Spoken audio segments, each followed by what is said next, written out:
শেয়ারবাজার নিয়ন্ত্রক সংস্থা বিএসইসি চেয়ারম্যানের পদত্যাগ নিয়ে তৈরি হয়েছে বিভ্রান্তি। অর্থ উপদেষ্টার বক্তব্যকে কেন্দ্র করে একাধিক গণমাধ্যম সংবাদ প্রচারিত হওয়ায় এ শঙ্কা তৈরি হয়। তবে কমিশন বলছে সবই গুজব।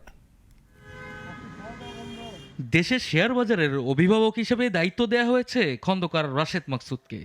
অনিয়ম দুর্নীতি কমাতে তার একের পর এক ডোন্ট কেয়ার সিদ্ধান্তের নেতিবাচক প্রভাব পড়ে পুঁজিবাজারে।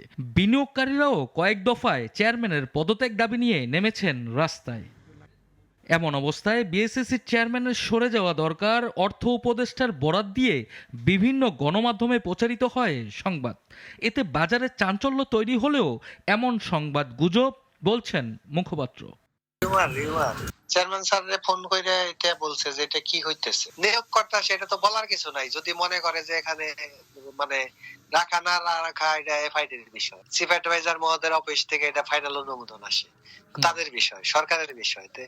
সরকারে থাইকে মনে করেন যে কারো রাখবো নাই না হে না, এগুলা তো আমার ধারণা এরকম কথা বলার সুযোগ কম।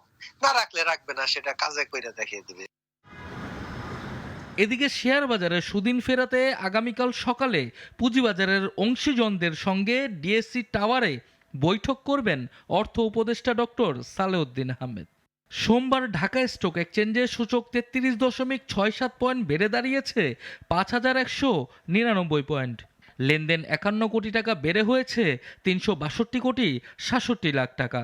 মূলধন 1604 কোটি টাকা বৃদ্ধির পাশাপাশি দর বেড়েছে 233টির, কমেছে 101টির এবং অপরিবর্তিত রয়েছে 74টির দর। সানি আহমেদ, নাগরিক, ঢাকা।